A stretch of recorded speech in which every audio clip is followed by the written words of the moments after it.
A gente estava conversando antes sobre coisas que não tem a ver com o que a gente vai falar aqui, né? E uma delas era sobre internet de uma forma geral e como que a gente é cria da internet, no fim das contas, né? E como é interessante ter a internet tendo essa importância agora de ter.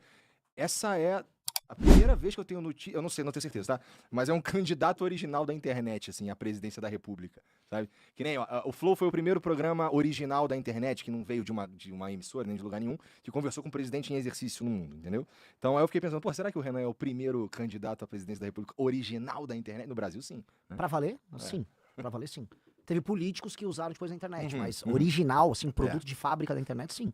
Em que medida isso? Tipo, porque assim, ó, eu vejo que quando a gente faz aqui o Flow News, a gente vai falar de alguns assuntos como, por exemplo, Banco Master, né, que tem sido uma pauta infinita, né, os caras também, inclusive, não param de dar assunto pra gente, né, sem parar.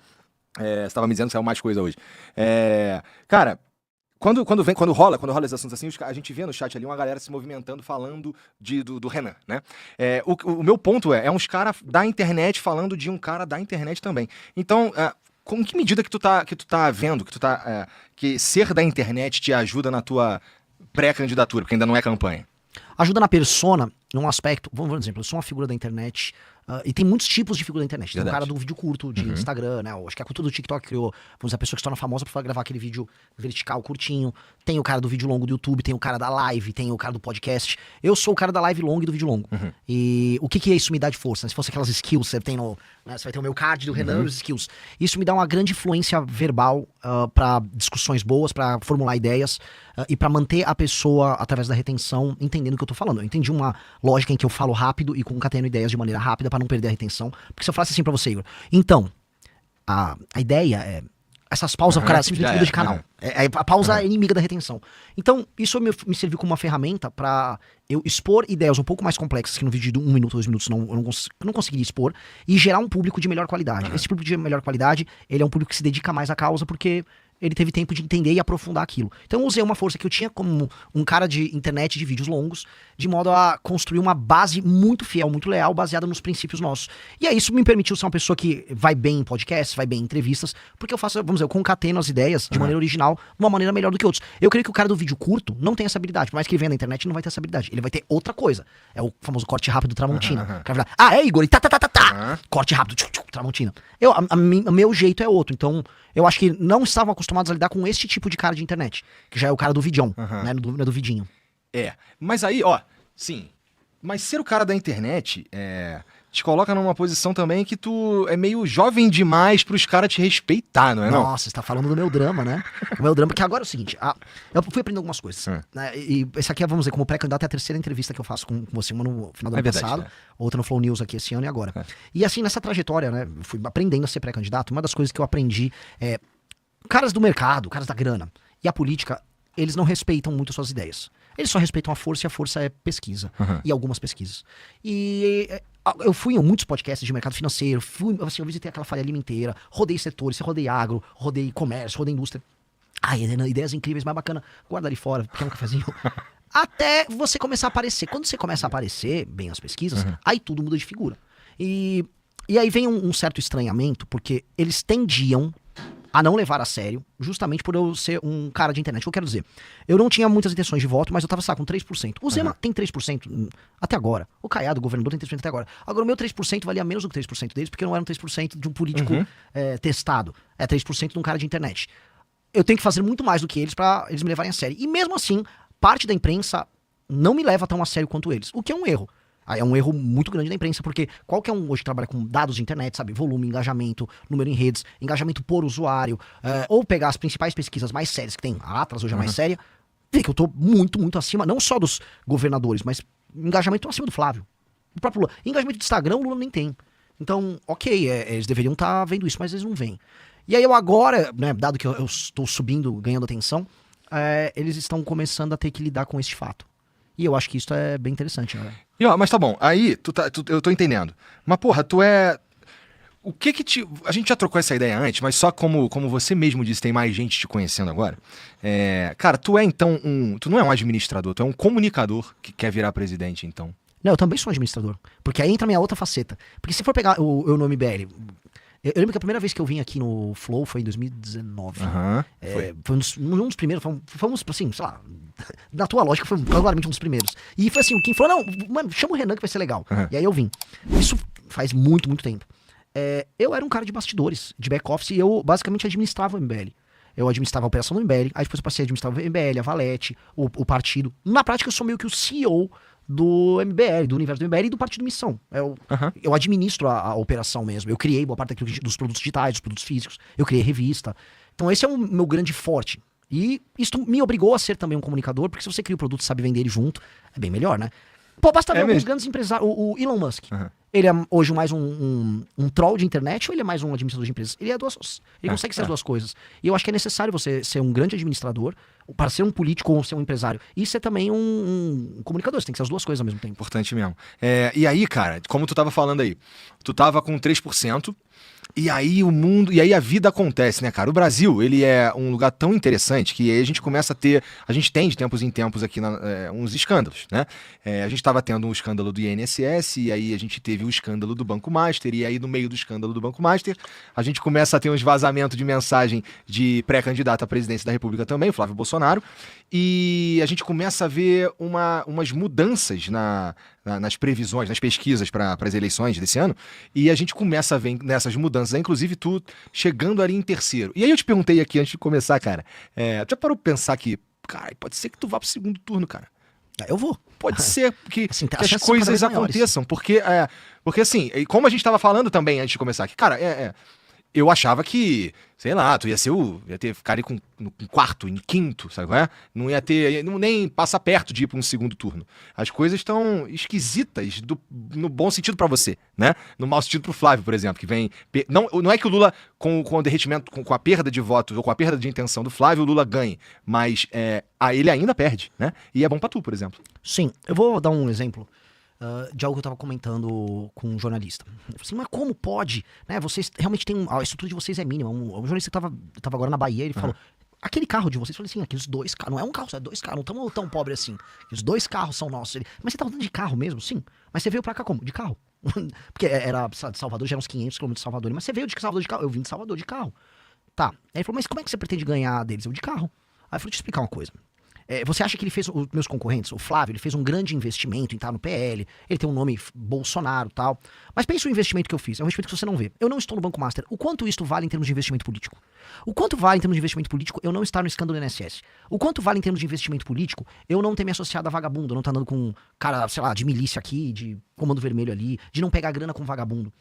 Isso é um investimento. Ele não aparece ser um investimento porque parece que eu simplesmente fiquei parado não fazendo coisas. Mas eu estou na política, eu estava montando um partido político e enquanto eu fiz isso, eu abdiquei de todo o lucro político, de ter grana fácil, de puxar o saco, sei lá, do político certo na hora certa. Podia ter puxado o saco do Marçal em 24, todo mundo nosso crescia. Podia ter puxado o saco do Bolsonaro, podia ter puxado o saco do Nicolas, como tem uns que puxam. E aí eu ficava subindo de escadinha em escadinha. Hoje, o melhor investimento, claramente, é não ter puxado o saco de ninguém e não ter entrado em um escândalo. Isso é um baita do investimento. Se você olhar, eu fiz um investimento colossal em não fazer nada disso. E aí, isso me coloca numa posição muito confortável. Então, não é que, assim, não é sorte.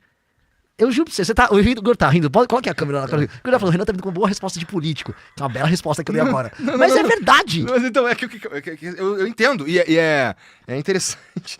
É interessante aí tu ter feito essas escolhas de palavras aí. Só por isso que eu tava rindo só. Porque é que assim, é engraçado, mas pensa assim, o Kim. Se o Kim, pensa assim, o Kim fez uma escolha. Quando o Bolsonaro começou a errar no primeiro mandato dele, o Kim falou, vou criticar. Perdeu o eleitor. Quando o Bolsonaro fez todas as besteiras que ele fez na pandemia, Kim até pediu impeachment. Perdeu o eleitor. Essa perda de eleitor é um investimento. É igual você pega um capital que você tem e investe num projeto novo. Você no início vai ficar com menos capital disponível, mas você comprou uma tese. A tese do que é? Eu vou pra cima, não importa se é direita ou esquerda, eu tenho que manter a minha coerência. Ele fez um investimento. Esse investimento, né, entra o Lula, o Kim não entrou em orçamento secreto, que ele podia ter escolhido assim, eu vou pegar essas emendas, vou desviar as emendas igual os outros deputados fazem, transformo isso numa grana, boto um pedaço no bolso, com essa grana no bolso eu contrato uma equipe paralela de rede social pra mim. Quantos não fazem isso? Ele falou, não vou fazer. O ato de não fazer é um investimento. O ato de não entrar no esquema é um investimento. Então todas as escolhas que nós fizemos foram um investimento. E onde o investimento começa a se pagar? Pois bem, eu criei tanta credibilidade com o meu público que eu tive mais de 2.000 jovens coletando assinatura pra mim, nas ruas, todos os dias da semana, durante 1 ano e meio. Isso já é resultado desse investimento. Eu não ter me encontrado com o Vorcaro nunca, na verdade, o Vorcaro nem ter pensado em mim ou no Kim como uma opção de parceiros, já é resultado desse tipo de investimento. Então, é uma escolha deliberada, que ela se paga. E aí ela me coloca num momento em que você tem 2 projetos completamente corrompidos, que é o do petismo e do bolsonarismo concorrendo, eu chego lá não como um azarão, mas como alguém que fez as escolhas certas nos últimos anos. Então não é azarão. Pô, eu investi em não ter relação com o Vorcaro. Eu investi muito em não ser um cara que o Joesley Batista queira comprar. Isso foi um investimento de sabe, ter um espírito muito blindado em falar, eu continuarei sendo um cara de classe média.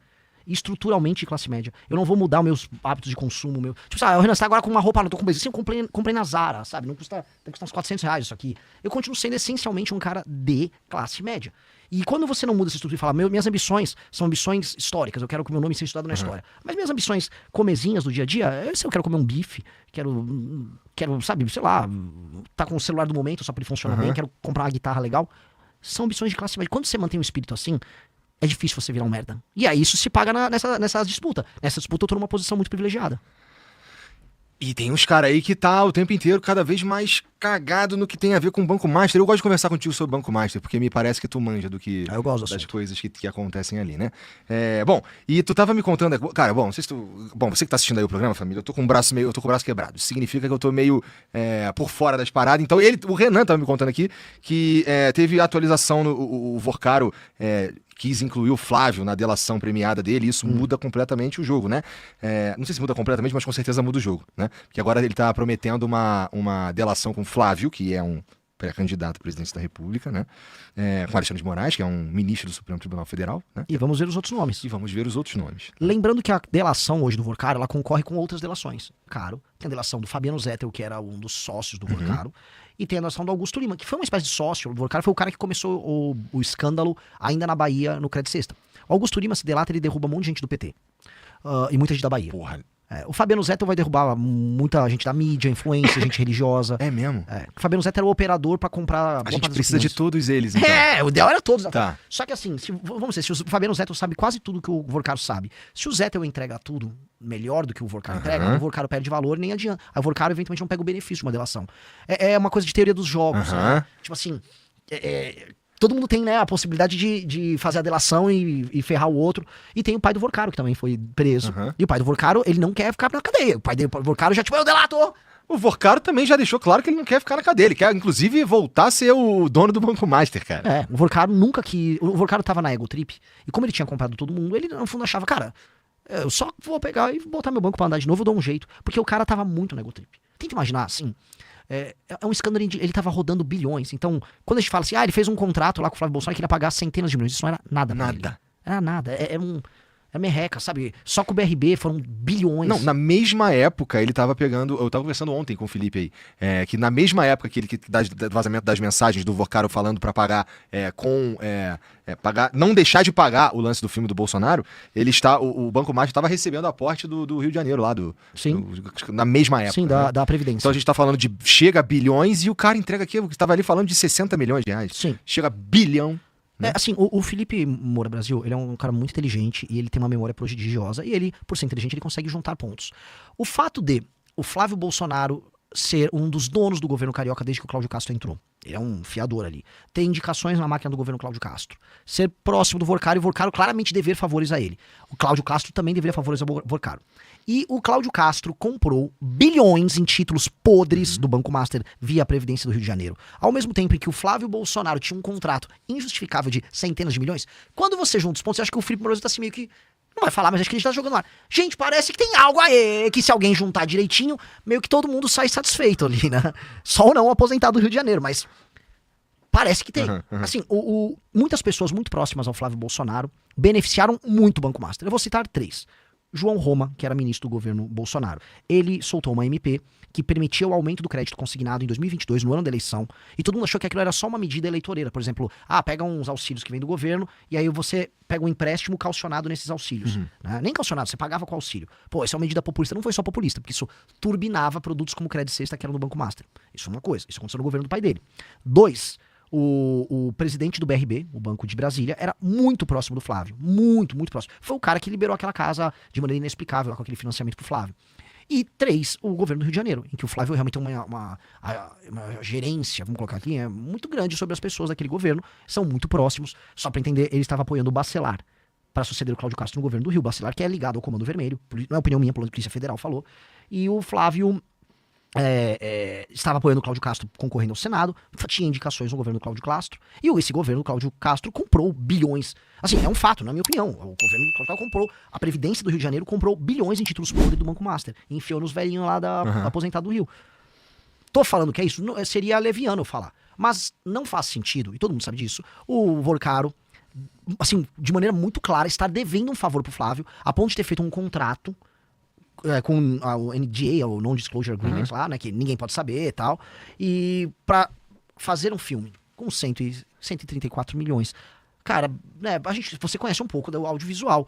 Aquele filme não é um filme só na parte do Vorcaro de 134 milhões. Óbvio que não era pra isso. É óbvio que não era. Era pra quê? E outra coisa, você põe um dinheiro no filme, a título de investimento, você nunca vai recuperar esse dinheiro. 2, foi o quê? Você vai botar a marca Banco Master para patrocinar esse filme? Não. Então qual é o... Por quê, né? Isso daí é uma pergunta muito interessante mesmo. Mesmo que fosse uma empresa, mesmo que o dinheiro fosse do Daniel Vorcaro, que não era, né? Era dinheiro roubado. Sim. Ia ser estranho, né? Mesmo que fosse uma empresa que vende muito cachorro-quente mesmo, e o cara é bilionário, e ele escolheu pegar o dinheiro que ele vendeu muito cachorro-quente mesmo e entregar pra fazer um filme. Por quê? Elas não teriam sentido. É óbvio que, assim, vamos pegar. Todo mundo, inclusive os bolsonaristas, de maneira correta, estava falando, pô, você acha correto a mulher do Alexandre de Moraes tem um contrato de 130 milhões de assessoria jurídica.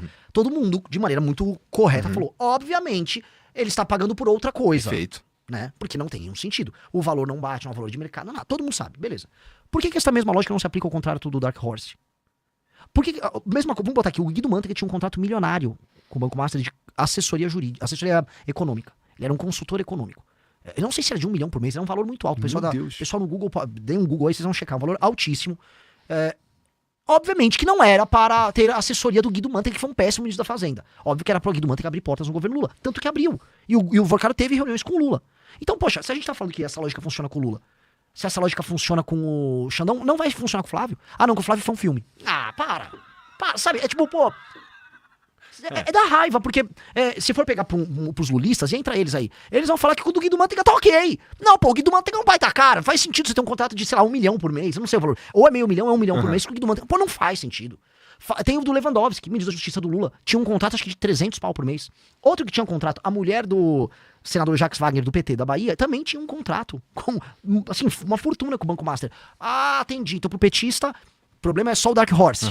Não, tava o Vorcaro, vamos ser sinceros, ele comprou todo mundo se relacionou, e aí ele tinha um método ali, o que é? É consultoria? Consultoria pra você, é um filme, é isso aí, faz um filme aí, tá legal, tá fazendo filme. E ele tava na egotrip, que a gente nunca pode esquecer o fator B, que é o fator burrice, e o fator E, que é o fator ego. O Vorcaro, imagina assim, pô, eu tô comprando até ministro do Supremo, dane-se, aqui não vai acontecer nada, só toca a máquina. E o próprio Vorcaro tava com um plano também de montar um grupo de mídia. Ele queria montar um grupo de mídia concorrente com outros grupos de mídia, porque na egotrip dele, se ele tem um grupo de mídia, ele tem ministro do Supremo, ele tem todos os partidos na mão, ele não vai ter encheção de saco de ninguém. O cara, ele só queria ficar em paz. Ele só não queria briga com ninguém. Cara... Só queria umas pelelecas. Ele queria a peleleca branca dele lá. Cara, isso tudo é muita... Mas, ó, você acha que a gente corre o risco de ter Bom, tem algumas coisas pra gente falar sobre isso ainda. Por exemplo, tu viu a fotinha do Vorcaro com o Ciro Nogueira? Vi, maravilhoso. Lindo, fofo, né, cara? Os caras foram passear. Eu não sei, não é Não sei, eles foram esquiar. É isso aí, porque esse lugar, até eu dei um RT num jornalista que eu gosto, que é o Chalders, que é um lugar na Suíça, ou na França. Eu acho que é nos Alpes franceses. O pessoal da produção puder ver, chama Courchevel, não sei como é que fala. O lance essa galera toda vai pra lá. Todos os políticos ladrões bregas vão esquiar lá, porque é tipo um trademark. Ok, fixou um político corrupto, eu vou para esse lugar esquiar e encontrar outros políticos corruptos esquiando ali. Então é um padrão. E, sabe, é tão óbvio que eles iam pra lá. E aí a foto lá, e aí você pega, que é a cara do Brasil, né? A mensagem do Ciro Nogueira pro Vorcaro, com assim, pra mim ajudar, sabe, é tudo, assim, é um português, é um cara rude, é um cara animalesco no trato, é um jegue. E o cara, sabe, movendo bilhões, eu vou esquiar aqui, ó. Olha, não, porque pra mim, não sei o quê, sabe, pra mim ver isso aí pra você, sabe? Um português tosco, mas aí ele tem que estar na Suíça com o português tosco dele. Isso é tão rude, cara. Isso é tão, assim, a existência dessa classe política vagabunda é uma tapa na cara tão grande, sabe? Um moleque que tá estudando agora pra passar na faculdade e quer ter um emprego sério. É um tapa na cara mesmo. de você que quer ter excelência na vida, que você quer trampar, você quer construir algo sério. Você sabe que quem te administra é esse tipo de gente. É um analfabeto ladrão. E é sempre esse padrão, é um cara burro, rude, mas ele é bom de negócio, e o tipo de negócio dele consiste em ser corrupto e ganhar dinheiro às custas de outras pessoas, que é a massa da população, que não consegue se defender. Isso dá muita raiva. Isso dá muita raiva. É uma raiva colossal. Isso dá pra mim da raiva física, cara.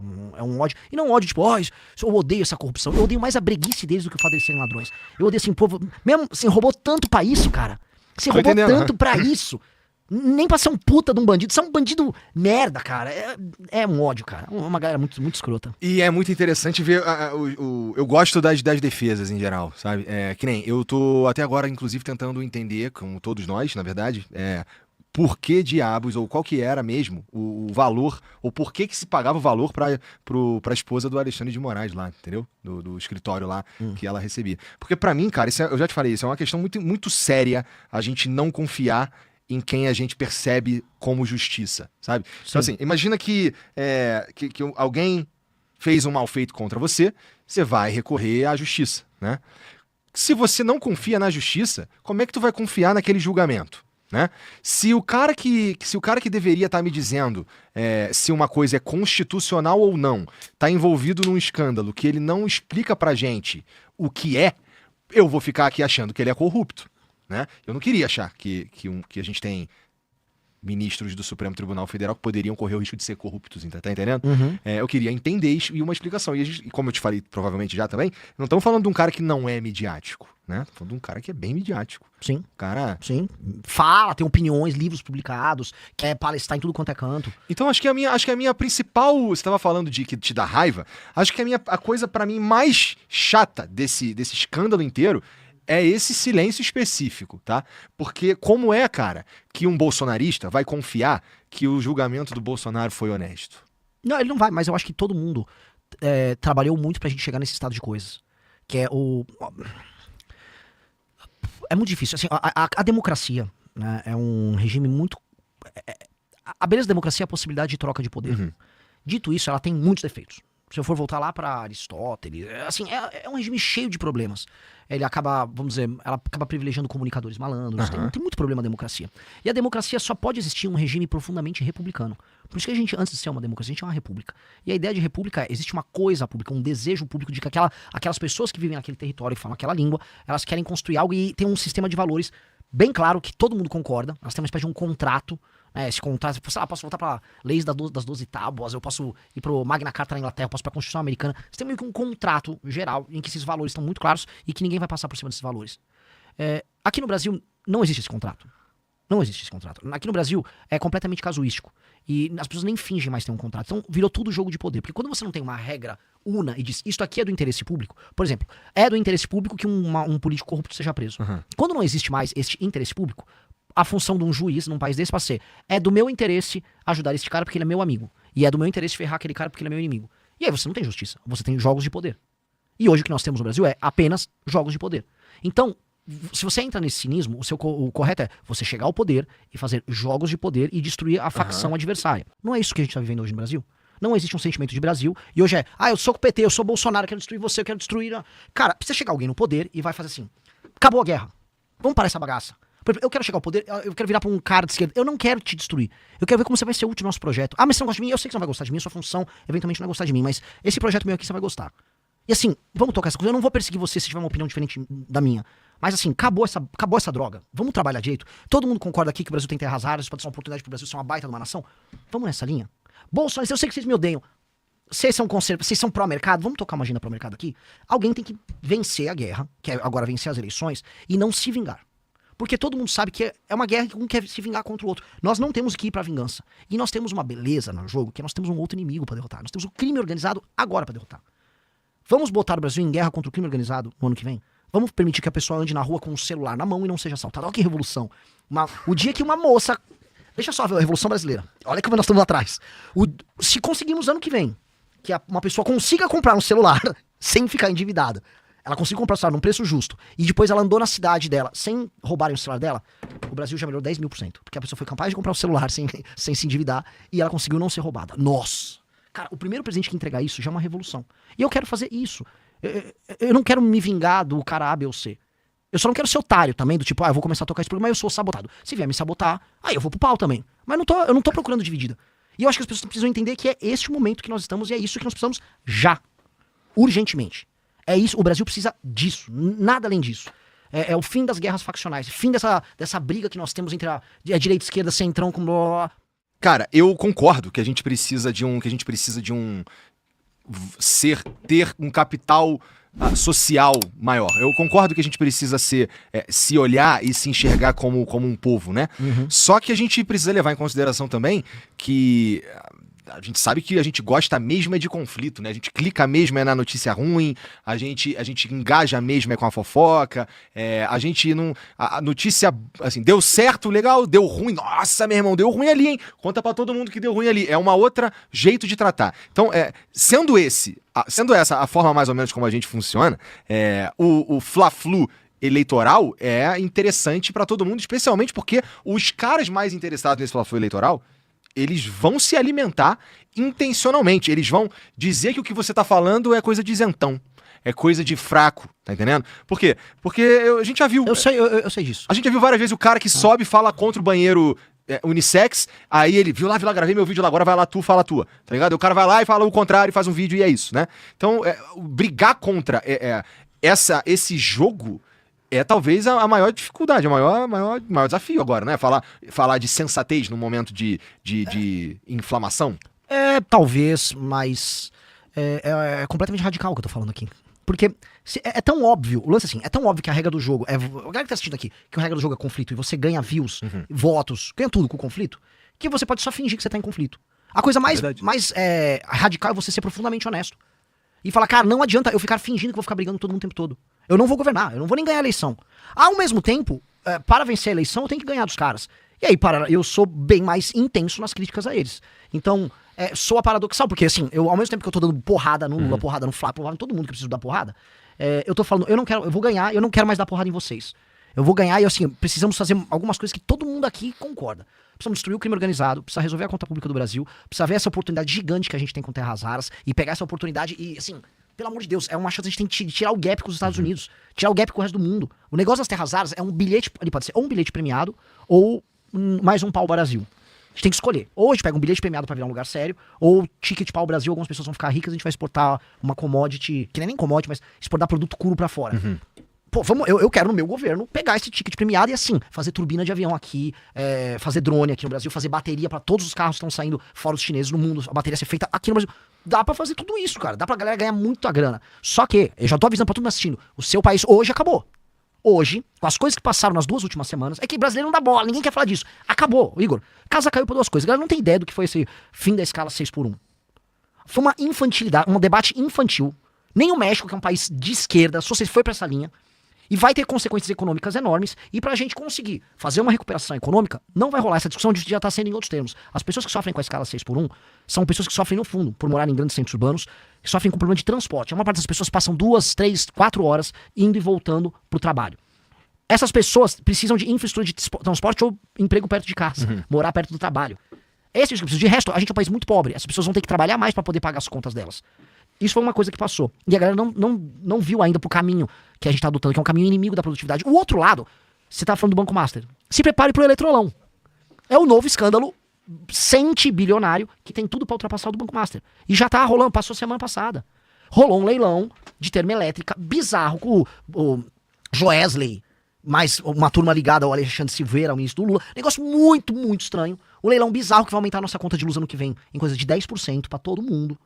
Com termoelétricas operando sem precisar. A gente poderia ter usado esse leilão para investir em bateria, para energia renovável. O Brasil está produzindo muita energia eólica, muita energia solar, só que a gente não tem bateria para acumular isso. Porque tem tentar explicar aqui, mas tem picos, né? Se você tem energia solar, meio-dia você tá, né, no pico, tem sol pra caramba. À noite você não pega energia solar. Então, quando você tem o pico, você não usa aquele boost de energia que tem. Você tem que ter aquela energia se perde. Então o que você precisa? De bateria pra acumular, e aí à noite que você não pega, você gasta, você joga no sistema aquilo que foi acumulado na bateria. Esse leilão era pra ter colocado bateria, o Brasil tem entrado num modelo que a China tá indo, os Estados Unidos não teve, foi termoelétrica, beneficiando um monte de vagabundo, de ladrão, vagabundo e ladrão, com um acordo com o governo bizarro, pagando triplo, quádruplo por energia que outros lugares pagam. Qual que é a desculpa pra fazer essa porra? Não tem desculpa. O TCU já leu o que rolou agora, esse leilão, e falou, isso tudo é bizarro. A Fiesp já entrou no STF, a gente mesmo vai entrar com a ação. E não estão falando ainda, porque o susto foi semana passada. E é um escândalo de centenas de bilhões. Ano que vem, a conta de luz vai aumentar em 10% pra todo mundo. E ninguém tá falando. Ninguém tá falando. É mesmo? Assim, por quê? É um esquema que envolve os mesmos empresários, rolou agora no governo Lula. Então você tá assim, falando de master, aguarda que tem mais um. E assim, como a gente vai fazer o Brasil crescer com energia cara, com o político avisando, você vai trabalhar menos, vai ganhar igual. Não vai. O Brasil tá perdendo a corrida mundial de todas as áreas possíveis. Não, você vai trabalhar menos e você vai ganhar muito menos, e provavelmente você vai ter que trabalhar mais pra ganhar o mesmo. Você vai ter que trabalhar mais pra ganhar o que tava ganhando antes. Vai ter pressão inflacionária, o agro tá desesperado, porque esse negócio da 6 por 1 que é no susto, e ninguém avisou, porque os políticos mentem o tempo todo. Então, o presidente que vai pegar o Brasil no que vem, eu tô dando essa dica, porque podia só falar coisa fofinha. Vai pegar uma bucha gigante, que é um monte de desgraça que os caras fizeram.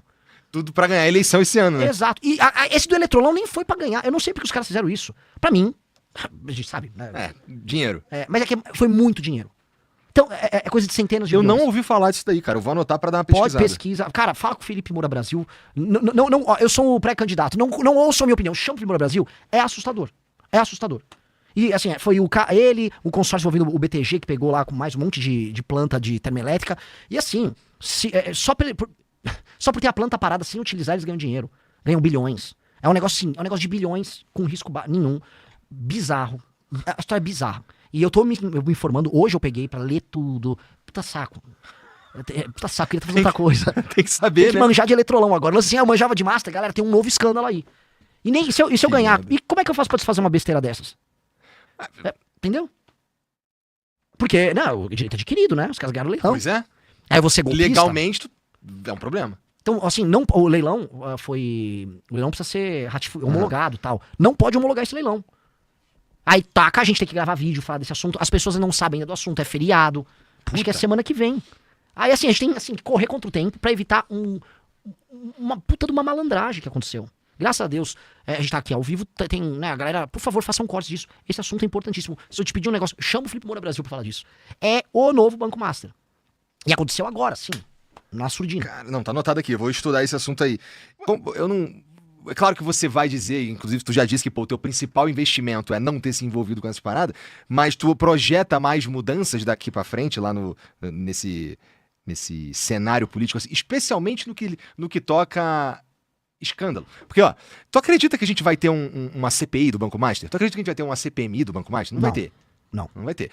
Tu realmente acredita? Assim, a gente sabe que tem... Eu imagino, eu não sei, mas eu imagino que ninguém quer que saia muita coisa dali do Daniel Alvorcaro. Acho que os únicos interessados nisso talvez sejam os caras da Polícia Federal. Um salve pros caras da Polícia Federal, entendeu? É em quem eu tô, é onde tá a minha esperança. Porque eu não acho que o Procurador-Geral da República tem tanto interesse assim, nem ninguém do STF, nem nenhum político. Manja?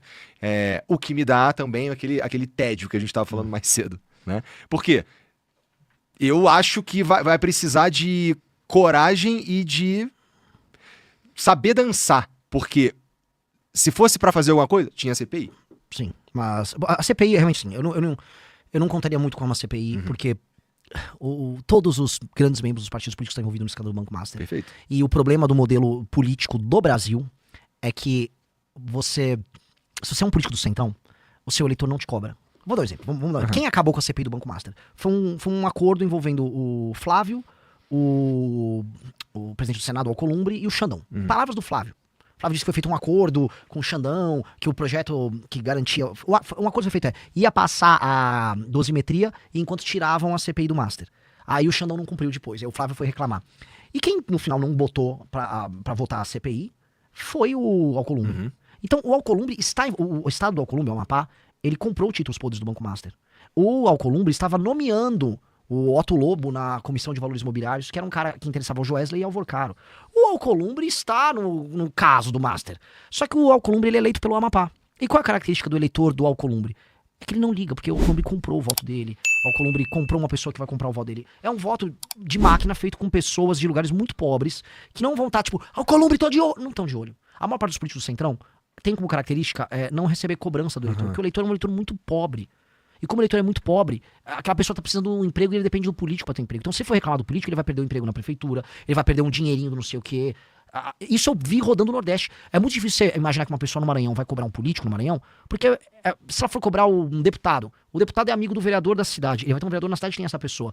E aí essa pessoa depende do vereador para qualquer coisa. Todo mundo depende, assim, muito do Estado para sobreviver. Então aquela pessoa é quase um servo, não digo um escravo, mas um servo do político. Então esse político não é cobrado. Então ele pode fazer todos esses acordos corruptos que eles fazem. E essa é a grande verdade do Brasil. Porque eles não vão perder a eleição. O que eles precisam para manter esse cara? Emenda, que com essas emendas ele manda um dinheiro pra base deles, desvia, esse dinheiro faz um caixa 2, e é por isso que existe o orçamento secreto, que hoje, junto com emendas em geral, tá na casa, sei lá, dos 60 bi nesse orçamento agora. São dezenas de bilhões. Serve pra que isso daí, esse pra dinheiro operar aí? essa máquina suja, que é uma máquina suja dos políticos. E aí, cara, quem tem mais grana, aí o cara vai da criatividade dele, como ele opera esse dinheiro. Isto é o Brasil. Eu tô falando assim, lembra do... É muito dinheiro mesmo. É muito dinheiro destinado a uma parada que... E assim, isso aqui é independente de partido. Eu tô falando de dinheiro. É muito dinheiro destinado a uma parada que não é claro. E, pô, se a gente tá falando de um troço no Estado brasileiro, a gente tá falando do meu dinheiro e do teu dinheiro aí também, meu irmão. Que a gente não sabe pra onde vai. Né? Deixa eu falar uma coisa que eu abri aqui. Provavelmente a gente recebeu algum ataque de bot aqui na live. Por quê? Porque do nada subiu pra 85 mil pessoas ao vivo. Ih, caralho. E aí tava indo assim. Eu conheço a audiência, eu tô tendo uns views bons. Mas 85 eu é meio nunca tive bot. 85, então. E eu tenho haters, né? Então é possível que. Então salve pros amigos aí que bota bot, tá? Não seria a primeira vez, a gente sabe lidar. Fica tranquilo, inclusive, que a gente sabe lidar. Eu quero pedir desculpas, o convidado chega aqui com uns indianos, né? Não seria a primeira vez, não, mas a gente sabe lidar. Não, ótimo. Só queria deixar claro. Porque tipo, vão jogar, o Renan botou. Eu não botei bot nenhum, tá? Não tem nada a ver com isso. Ô, a gente tá. Bom, tá bom. Eu tudo bem. A gente. Tá, ó família, o Renan tá falando que não foi ele que botou o bot não, depois tem que ver se não foi mesmo, hein, tô brincando. CPI dos... Aí isso vira CPI. Então, mas é o tipo botelão. É o tipo de coisa que é um possível lugar de encheção de saco que tem coisas que a gente tem aqueles investimentos que você falou, que você não faz, que você só não vai nesse lugar. Por que eu colocaria bot sabendo que o vagabundo vai pegar, apertar meu crânio depois, porque colocar bot é sujo, né? Então eu também não colocaria bot se fosse tu não, mesmo. Lógico. Não, por isso que eu já falei, vou deixar bem claro, tá? Não tem nada a ver com isso. Que eu vi 85 mil, eu falei... Calma aí. Tô crescendo, mas ainda não cheguei nesse... É igual no Dragon Ball, sabe? Eu já tô virando Super Saiyajin. Tá. Eu não tô o Super Saiyajin 3, sabe? Mas tem que tomar cuidado também com essa linguagem aí, porque tu tá um Super Saiyajin professor de história, né? Mas aí eu tenho que... É um no cravo na ferradura. Um Super Saiyajin pro meu eleitor jovem e é um visual de professor pro eleitor mais velho. A vida tá mais intensa, Renan, porque como você falou, a primeira vez que a gente conversou, tu tava num contexto completamente diferente, né? Eu sei que tu tá viajando pra caralho, eu sei que tá fazendo uma porrada de coisa, eu sei que tá tomando cuidado com um monte de assunto, prestando atenção na porrada de coisa ao mesmo tempo, mas era isso mesmo, cara? Olha, a beleza é que o ser humano é um bicho muito louco, né? A gente se adapta às circunstâncias. Então, eu vou dar um exemplo. A viagem pro Maranhão foi uma viagem muito difícil pra mim. Porque, faz muito calor, viagens em lugares de calor que você tem que andar na rua, naquele calor de terno, é osso, é de carro, muito buraco. Assim, a viagem do Maranhão foi um calvário. E fora assim, realmente eles têm muito problema com saneamento básico, e quando você não tem saneamento básico, você tem diarreia. E assim, toda equipe pegou, né, tudo que você possa imaginar. Então a gente voltou moído do Maranhão. E fora que assim, a gente montou uma agenda séria no Maranhão. Era 7 da manhã rádio até evento à noite, 11h30 da noite. E a gente ficando ao vivo fazendo IRL. Foi uma pauleira no Maranhão. E você volta assim, extenuado. Eu falei, cara, difícil aguentar isso, mas vambora.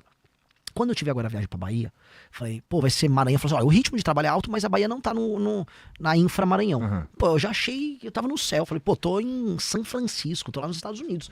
Só de ter uma estrada que você consegue andar a mais de 50 por hora, sabe? Só de conseguir beber uma bebida com gelo no copo, porque o gelo não foi tirado de uma água que foi de um poço contaminado, você já começa... Então, o ser humano, a gente vai encontrando... E o que os caras, quando tu chega nesses lugares, cara, uma das principais coisas que tu fala é, porra, esse território como está posto não devia ser assim, ou essa cidade não devia existir, devia juntar aqui, esse estado, não sei o que e tudo mais.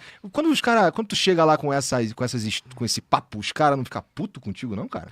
Eu acho que eles ficam, o político e a imprensa, vamos botar política e imprensa, a população concorda. É muito difícil uma pessoa resistir aos argumentos que eu tô trazendo. Então, quando eu vou numa imprensa nas cidades que eu falo que vão ter que ser fundidas, eu fiz isso em vários lugares. As pessoas estão falando, não, realmente faz muito sentido. Por que existe realmente uma prefeitura aqui? Quando você apresenta que existe uma prefeitura numa cidade de 3 mil habitantes, e aí tem que ter um prefeito, 9 vereadores, sei lá, 15 secretários, sei lá, 100, 150, 200 funcionários da prefeitura que não fazem nada e não precisa existir quase ninguém desse time, você vai olhar, a pessoa, realmente não precisa, e minha vida é uma desgraça. Sim, eu poderia só juntar tudo isso, ter apenas um prefeito, ter 9 vereadores, em vez de estar juntando 5 cidades, ter 45 vereadores.